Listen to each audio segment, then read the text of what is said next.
So, hello learners, welcome back with this new lesson. This is the case number 30. Remember, हमने 29 cases complete कर चुके हैं successfully and in a very structural and very chronologically. हम बात करते हैं यहाँ पे important judgment that transform India की, जिसमें हम देखते हैं पहले introduction, background, then arguments देखते हैं हम क्या दलीलें दी गई, right? उसके बाद what is the judgment and then what is the importance of the judgment? वो actually में implement हुआ कि नहीं? तो इसके पहले हमने देखा था Joseph shine case.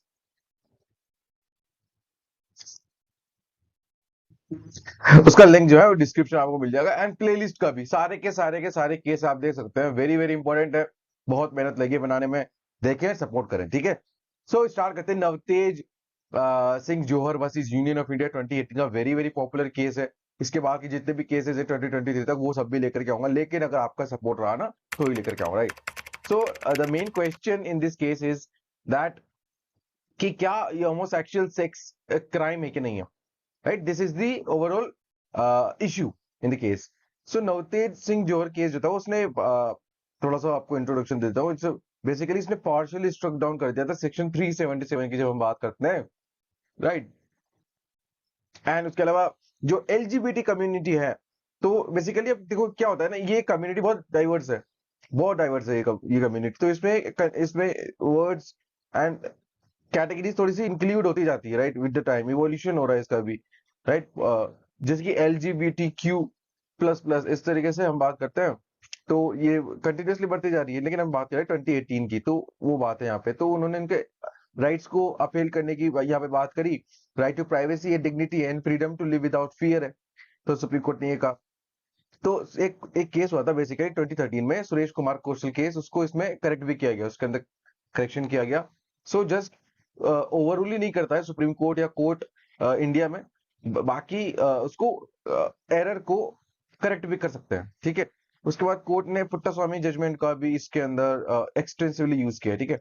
So start करते हैं सबसे पहले इंट्रोडक्शन से। इंट्रोडक्शन में आपको बता दें, नवतेज सिंह जोहर केस है, राइट।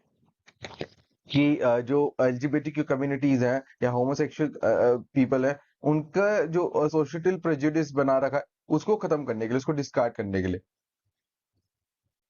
राइट। एंड इस section 377 which is under the IPC आपका, उसको भी स्ट्रक डाउन कर दिया पार्शियली। पार्शियली इससे क्या मतलब है सर? मैं देखो बताऊंगा अभी आपको, मैं सुनो साथ रहो, ठीक है। एंड तक देखना, सब कुछ आपको उसके अंदर समझ में आ जाएगा। This is very diverse topic, so हमेशा रिलेवेंट रहेगा आपके ये। राइट, बैकग्राउंड देख लो जरा सा, तो background is the most important part.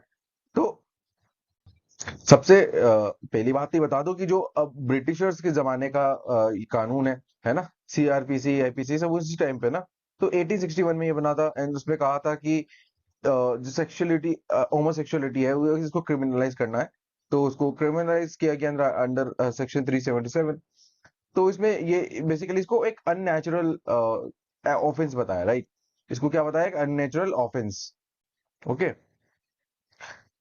Okay, सो अगर हम इसकी डेफिनेशन पढ़ना चाहें तो वो इस तरीके से होगी कि जो whoever voluntarily has carnal intercourse against the order of the nature with any man, woman and animal shall be punished with the 1 year of imprisonment or with the imprisonment or description for the term which may be extended up to the 10 years।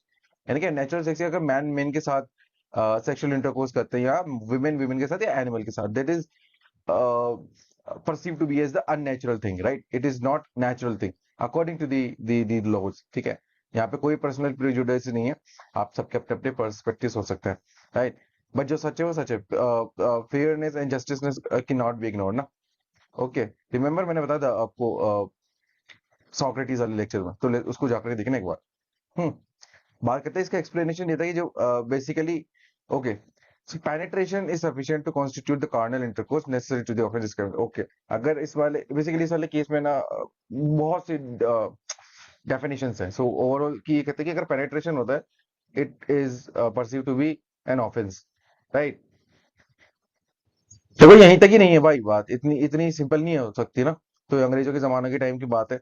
अगर देखो इसमें क्या होता था, बहुत से cases में ऐसा भी देखा गया कि जो ओनली अगर हैंड होल्डिंग भी की गई है ना कोई सेम सेक्स ने पीपल ने, then they also have been charged under the 377। yes, these are the cases already बहुत से केसेस ऐसे देखे गए हैं जहां पर सिर्फ हैंड होल्डिंग कर रखी है and they have been charge under section 377, right? So this is the quality. And जो हम बात करते हैं ना, बहुत यानी कि हॉरिबल एक्सपीरियंस रहा है इस वाले सेक्शन के साथ। अच्छा, इसके पहले सुरेश कुमार कौशल वर्सेस नास फाउंडेशन 2013 का, एंड जो नास foundation and government of NC, जो एनसीटी ऑफ दिल्ली है, ये मैंने एक्सप्लेन किया हुआ है, इसको आप जाकर के देख सकते हैं। तो इसके अंदर भी इस वाले बेसिकली कॉन्स्टिट्यूशनलिटी ऑफ सेक्शन 377 से ही डील किया गया था। तो जो नाज वाला केस था, तो इसमें बेसिकली क्या कहा था हाई कोर्ट ऑफ दिल्ली ने कि जो सेक्शन 377 है आईपीसी का, it criminalize consensual sexual acts of adults in private, and जो article 21, 14 and 15 of the constitution का वायलेशन है। याद है मैंने बताया था ये, आप इसको जाकर के देख सकते हो, ठीक है? सो ये प्रोविजन ऑफ कुछ प्रोविजंस को कंटिन्यू रखता है, कुछ को ये एलिमिनेट कर देते हैं, डिस्ट्रक्ट कर देते हैं। सो ठीक है, जैसे कि non consensual penile non vaginal sex and the penile non vaginal sex involving the minors. So ये सब जो इसमें एक्सक्लूड कर दिया, and that is called to be the new part of the definition, right? Okay. Later क्या होता है कि सुरेश कुमार कौशल का केस आता है इन 2013। तो इसमें दो जजेस की सुप्रीम कोर्ट की बेंच भेजती है, उसने ओवरटर्न कर दिया इस वाले वर्डिक्ट को, ठीक है? तो कोर्ट ने कहा कि जो सेक्शन 377 है does not suffer from the vices of the unconstitutionality and the declaration made by the division bench of the high court is legally unsustainable, ठीक है? तो उन्होंने कहा था ये कॉन्स्टिट्यूशनल इलीगैलिटी का तो कोई रोल ही नहीं है, ये बहुत ही अनसस्टेनेबल सी प्रैक्टिस आपने कर दी है, दिल्ली हाईकोर्ट के वर्डिक्ट के बारे में कर रहे हैं जो नास फाउंडेशन में आया था, राइट? सो उसको खत्म करके इन्होंने कहा कि ये इस तरीके की चीजें रहेगी। अब ये केस तो पढ़ रहे 2018 का, लेकिन 2016 में क्या किया गया था नवतेज सिंह जौहर ने और अदर्स ने, कि उन्होंने बेसिकली एक पिटीशन, नई पिटीशन फाइल करी राइट टू सेक्सुअलिटी को लेकर के, right to sexual autonomy and right to choice of sexual partners, ठीक है? सो इन्होंने बेसिकली तीन इश्यूज पे बात करी थी, मैंने अभी आपको बताया ये 1, 2 एंड 3। फर्स्ट इज कि आपका राइट टू सेक्सुअलिटी है, यानी कि आप अपनी सेक्सुअलिटी क्या मानते हो, मेन, विमेन या फिर ट्रांसजेंडर, राइट? एंड और भी अदर हो सकते हैं ना, remember? And right to sexual autonomy, right? एक ये, एंड लास्ट है कि जो right to choice of a sexual partner, it is a personal rights, ठीक है? तो इन तीन चीज को लेकर के नवतेज सिंह जौहर ने 2016 में रिट पिटीशन फाइल की। सो उन्होंने कहा कि ये जो तीनों है ना, वो पार्ट ऑफ आपके आर्टिकल 21 है, आर्टिकल 21 का पार्ट है, right to live with dignity का, ठीक है?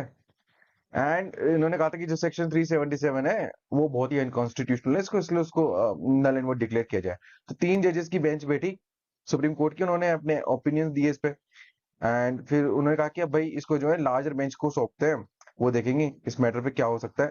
तो फिर 2014 में सुप्रीम कोर्ट ने एक नालसा बेसिकली केस में, मैंने बताया भी था, उसमें इनको थर्ड जेंडर की कैटेगरी में दिया, एंड ह्यूमन राइट इशू के परस्पेक्टिव से कि ह्यूमन राइट इशू बहुत ज्यादा हो रहा है, तो उनको थर्ड जेंडर की कैटेगरी में डाला, राइट? एंड इसके अलावा और क्या क्या स्टेप्स हुए हैं इसको लेकर के, देखो मैं बता देता हूँ। जैसे कि शशि थरूर है, उन्होंने भी एक प्राइवेट बिल लेकर के वो आए थे, है ना, इनके राइट्स के लिए, थर्ड जेंडर के लिए। 2016 में राइट टू जो प्राइवेसी है, एस चंद्रचूड़, जो हमारे जस्टिस चंद्रचूड़ थे, उन्होंने राइट टू प्राइवेसी के अंदर इसको इंक्लूड कर दिया, ठीक है? एंड तो अगर थर्ड जेंडर बेसिकली अगर हो जाते हैं ना, ये जैसे कि हो भी चुके हैं 2016 में नालसा के बाद, तो उनको अफर्मेटिव एक्शंस के लिए यहाँ पर उनको मदद मिलती है, राइट? अफर्मेटिव एक्शंस उनके लिए अवेलेबल हो सकते हैं। तो ये सब चीजें अभी तक इसमें हमने देखने को मिली। तो इंट्रोडक्शन देख लिया, बैकग्राउंड देख लिया, है ना? आर्ग्यूमेंट्स देख लो। सो बहुत ही सिंपल आर्ग्यूमेंट्स है, लेकिन बहुत ही क्रूशियल भी है ना? तो पिटिशनर्स ने कहा कि सबसे पहले पिटिशनर से देख रहे हैं हम कि देखिए भाई, एलजीबीटी ग्रुप जो है बहुत ज्यादा डिस्क्रिमिनेशन से सफर करते हैं, एंड अब्यूज होता है इनके साथ throughout their lives. And वो क्यों होता है? Because of this section 377 of the IPC, ठीक है? अगर वो कुछ करते भी तो deemed to be the illegal, एंड वो क्राइम माना जाएगा, right? So this is actually the manifestation of a mindset जो कि कॉलोनियल पीरियड से चलता हुआ आ रहा है आज तक में, जो कि हमारे सोशल वैल्यूज को खत्म कर दे रहा है, राइट? सो ये इनका कहना था कि जहां पर विक्टोरियन एज का जो कॉन्सेप्ट है, और concept of sexual activity which is, उनका ये मानना था कि इट इज सेक्सुअल एक्टिविटी सिर्फ और सिर्फ और कंसिडर्ड होनी चाहिए for the mainly of the reproduction, ठीक है? तो this is not the Victorian age ना, अब तो काफी आगे बढ़ चुके हैं। राइट, एंड बहुत सी डिफरेंसेस आ चुके हैं इस चीज को लेकर के, है ना। बात करते हैं, पिटिशनर्स ने कहा कि भाई देखो, होमोसेक्सुअलिटी, बायसेक्सुअलिटी और अदर सेक्सुअल ओरिएंटेशन जो है वो इक्वली नेचुरल है, एंड ये रिफ्लेक्शन है आपके एक्सप्रेशन ऑफ चॉइसेस का, इन्होंने ये कहा, राइट।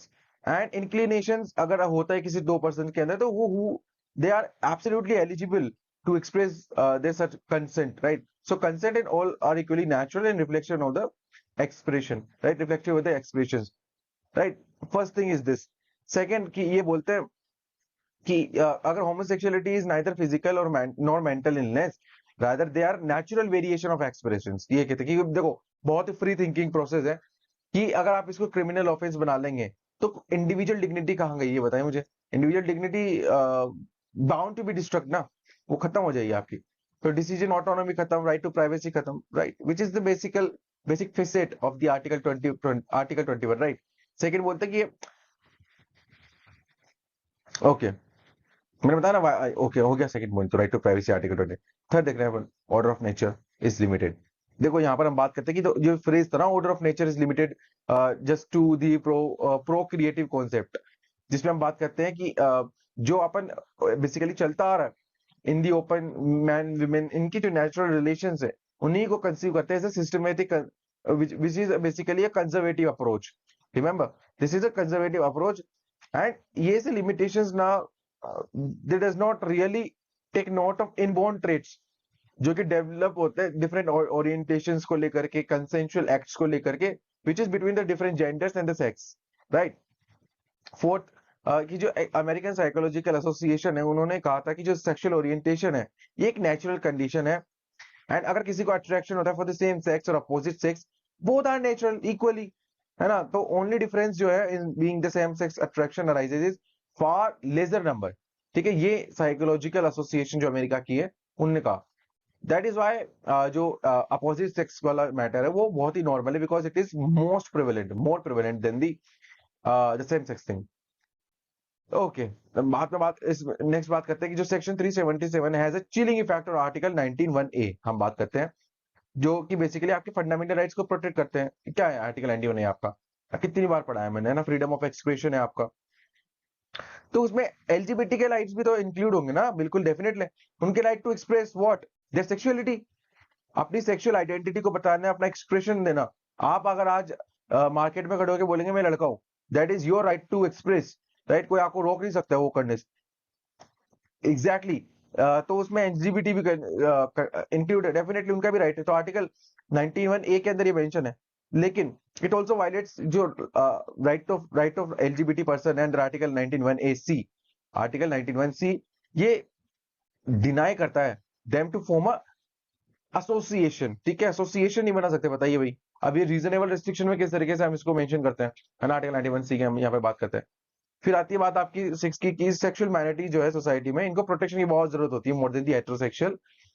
सो अगर इनका फुल पोटेंशियल अचीव करना है अपन को, इनकी लाइफ को without any fear and freely manner में ऑर्गेनाइज करना है, डिस्क्रिमिनेशन खत्म करना फ्रॉम द सोसाइटी और बाय द स्टेट, स्टेट भी करता है in so many forms. For example, काफी टाइम पहले इनको रिपोर्ट्स जैसे कि ये एग्जिस्ट ही नहीं करते थे, आपने काफी सारी वेब सीरीज में, मूवीज में देखा होगा, they do not exist, right. इनके बर्थ सर्टिफिकेट नहीं होते, डेथ सर्टिफिकेट नहीं होते, मैरिज नहीं कर सकते, अडॉप्ट नहीं कर सकते, बहुत सी चीजें थी, मैरिज नहीं कर सकते, है ना। तो अब ये बहुत सी चीजें जो कि स्टेट्स के द्वारा भी इन पे किए जाते हैं, which is so much seems to be normal, which is not normal, right. अब नालसा की हम बात करें तो नालसा वर्डिक्ट में इनको थर्ड जेंडर की कैटेगरी को रिकॉग्नाइज कर दिया, है ना, apart from the male and the female, उनको कुछ सर्टेन राइट्स भी दिए गए।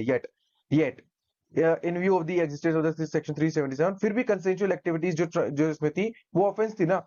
अगर थर्ड जेंडर रिकॉग्नाइज भी कर दिया आपको, लेकिन अगर ये कोई सेक्सुअल एक्टिविटीज में इंक्लूड होते हैं, एंगेज होते हैं, देन फिर भी ये हम बात करते हैं कि सेक्सुअल ऑफेंस है अकॉर्डिंग टू द, ठीक है।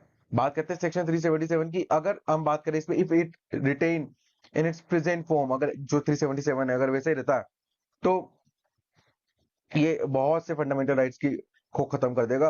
Right to privacy, dignity, equality, liberty, freedom of expression, जैसे कि हमने ऊपर डिस्कस किया। हम्म सो इसमें कहता है कि जो सेक्सुअल ऑटोनॉमी और राइट टू चूज पार्टनर है वो किसी पर्सन की राइट टू ऑटोनॉमी का पार्ट है, so you can not just take it away. Article 14 and article 15 का भी ये वायलेशन है। ये कहते हैं क्यों, क्योंकि जैसे कि कार्नल इंटरेस्ट कोर्स की यहाँ पे बात करते हैं, which is against the order of nature, लेकिन आर्टिकल 14 इसके खिलाफ है ना, article its right to equality की हम बात करते हैं। 15 की बात करेंगे तो अगर डिस्क्रिमिनेशन किया जाता है on the basis of sex, which is the right, we can not discriminate with anyone in on the basis of race, caste, sex and the place of birth, right? So लेकिन इसमें होता है, so these are all the arguments from the side of the petitioners। अब यहाँ पे respondents की बात सुन लो, बिल्कुल एग्जैक्टली अपोजिट बात करते हैं। कहते हैं कि it's against the order of the nature, homosexuality is against the order of the nature. तो सेक्शन 377 को जो है वो रहना पड़ेगा, ये सी बात करते हैं। अब देखो बहुत ही रेडिकुलस है यहाँ पे एक आर्गुमेंट, मुझे बहुत अजीब लगा ये पढ़ के, लेकिन आप देखो समझो इसको। ये कहते हैं कि there is no uncanalised unbridled right to privacy, यानी कि राइट टू प्राइवेसी के वर्ड्स को आप जो है तोड़ मरोड़ के अब्यूज मत करो, है ना। ऐसी कोई पर्सनल लिबर्टी नहीं होती कि जहाँ पे आप किसी और के ऑर्गन्स को अब्यूज कर सके, ऑफेंसिव एक्ट्स कर सके by abusing their organs. And यही प्रैक्टिस है जो कि फॉरबिडन की गई है अंडर अंडर सेक्शन 377। ये इनका आर्गुमेंट है, सी ओके। जबकि यहाँ पे इतनी देर से बात कर रहे हैं, पागल है कि यहाँ पे बात करते हैं कंसेंशुअलिटी, है ना, अग्रीमेंट, ये सब चीजें। सी सो दीज आर द खोखले आर्गुमेंट्स, दीज आर द खोखले आर्गुमेंट्स, ठीक है। तो सुप्रीम कोर्ट को भी दिखा ये वाली बात, तो वो पढ़ेंगे वर्डिक्ट में। नेक्स्ट ये कहते हैं कि जो सेक्शन 377 है, ये डेफिनेटली इसको पनिशेबल इसलिए बनाया गया है क्योंकि लीगल सिस्टम्स की प्रिंसिपल्स की जब हम बात करें तो ये एंशियंट टाइम से चला आ रहा है, एंड 2018 में भी ये सही था। तो ये बहुत मोस्ट रिलेवेंट है legally, medically, morally and constitutionally. तो ये इनका ये इनकी एक दलील थी। नेक्स्ट बात करते हैं कि अननेचुरल सेक्स से क्या होता है, more susceptible to the vulnerable हो जाते हैं for the contraction of the HIV AIDS, है ना, right, sexually related diseases, right. And ये कहा भी गया कि द परसेंटेज ऑफ प्रिवेलेंस जो एड्स की होते हैं, HIV की होती है, वो होमोसेक्सुअल्स में बहुत ज्यादा है देन दी हेटेरोसेक्सुअल्स। ये इन्होंने कुछ डाटा वगैरह प्रेजेंट किए हैं, उसके बेसिस पे इन्होंने ये बोला। तो राइट टू प्राइवेसी में नॉट बी एक्सटेंडेड ऐसे पर्सन को दी जानी चाहिए जो एड्स से बेसिकली कोई एड्स वाले पेशेंट या फिर जिसके एड्स से उसके कांटेक्ट में आए। दैट्स व्हाई यहाँ पर right to liberty, right to privacy का कॉन्सेप्ट नहीं लगता है, राइट नहीं लगता उनको, ठीक है। ये बात की गई। नेक्स्ट ये कहते हैं कि अगर सेक्शन 370 को अनकॉन्स्टिट्यूशनल डिक्लेयर कर दिया ना आपने, तो इंस्टीट्यूशन ऑफ मैरिज बहुत अफेक्ट हो जाएगी, राइट। तो जो जैसे कि फैमिली सिस्टम है वो कि जो कि बुलवॉक ऑफ द सोशल सिस्टम, तो ये खत्म हो जाएगा एंड बहुत डेट्रीमेंटल है for the society and it's welfare, ये इन्होंने कहा था, ठीक है। एंड डेफिनेटली वो तो वही है, हम बात करते हैं ना जब राइट द रिप्रोडक्शन पार्ट, वो सब ठीक है, वही सब चीजें। सिंस फंडामेंटल राइट्स जो है आर नॉट एब्सोल्यूट एंड अनरीजनेबलनेस नहीं हो सकती, राइट। तो डीक्रिमिनलाइजेशन इस तरीके के सेक्शन को करना, ठीक है, वो भी इस तरह की कंट्री में, मल्टी डाइवर्स कंट्री में, it is basically deciding the ambit and the scope of the constitutional morality. Article 25 भी कहता है also deserves to be get the due consideration, article 25 भी, ठीक है। ये भी एक इन्होंने बात की। 7 को अगर हम देखें तो ये बोलते हैं, देखिए बहुत जरूरी आर्गुमेंट यहाँ पे दिया गया कि इन्होंने कहा कि अगर मान लीजिए, बहुत इंपॉर्टेंट, ध्यान से सुना, कि मान लीजिए अगर 2 सेम सेक्स एडल्ट्स, अगर उनको एक्सक्लूड कर देंगे हम सेक्शन 377 में, राइट, उनको सजा नहीं दी जाएगी अंडर दिस, तो जो मैरिड विमेन है ना, वो रेमेडी के लिए कहाँ जाएगी, उसका हक का क्या, ये वो बात करते हैं। तो अंडर आईपीसी अगर बाइसेक्सुअल हस्बैंड है एंड उनका कंसेंटिंग मेल पार्टनर है, अगर कोई इंडल्ज होते हैं वो सेक्सुअल एक्टिविटीज में, तो जो यहाँ पे विमेन है ना, मैरिड विमेन, वो रेमेडी लेस हो जाएगी, ठीक है। उनको रेमेडी के लिए यहाँ पर कोई चारा बचेगा नहीं उनका, ये इनका दलील था। इन्होंने कहा भाई देखो हम कोई यहाँ पर वो थोड़ी ना कर रहे हैं, हम तो कहते हैं कि भाई ये बहुत ही इक्वल लॉ है, जेंडर बेस्ड वायलेशन तो हो नहीं रही इसके अंदर, ठीक है, कि ये जेंडर न्यूट्रल है ना। हम ये नहीं कह रहे किसी पर्टिकुलर उसके लिए है, ठीक है, रिस्पेक्टिव ऑफ जेंडर और सेक्सुअल ओरिएंटेशन, अगर कोई भी पर्सन इस तरह की एक्टिविटीज में जो होता है, then it is believe to be the आपके सेक्सुअल ऑफेंस। ये आर्बिट्ररी बिल्कुल भी नहीं है, कॉन्स्टिट्यूशनल है ना, इंटेंशनल बिल्कुल भी नहीं है, अनरीजनेबल बिल्कुल भी नहीं है, वही सब बातें ये करते हैं, ओके। ये सब चीजें कहते हैं कि जो आर्टिकल 15 ऑफ द कॉन्स्टिट्यूशन है वो इस वायलेशन नहीं हो रहा है। क्यों नहीं हो रहा? क्योंकि आर्टिकल प्रोहिबिट करता है discrimination on the ground of only religion, race, caste, sex and place of birth और any of them, but not on sexual orientation. देखो यहां से भी तोड़ निकाला है, इसलिए कहते हैं कानून की भाषा है भैया, बड़ी पेचीदा होती है ना, बहुत वेग है इसके अंदर। तो सेक्सुअल ओरिएंटेशन की यहाँ पे बात लिया है ना, सेक्स की जब हम बात करते हैं इसके अंदर मेंशन है, पर सेक्सुअल ओरिएंटेशन मेंशन नहीं है, ठीक है। तो वर्ड सेक्सुअल ओरिएंटेशन ये जो है हमारे कॉन्स्टिट्यूशन के लिए एलियन है, उसमें मेंशन नहीं है, लेकिन जो वर्ड है sex has been replaced by the sexual orientation, it would require a constitutional amendment. ये कहते हैं कि अगर आपको इस बेसिकली बदलना है ना, सेक्शन 377 को हटाना है, तो उसके लिए अमेंडमेंट करना पड़ेगा एंड उसको फंडामेंटल राइट्स में रिप्लेस करना पड़ेगा, ये सब चीजें इन्होंने कहा।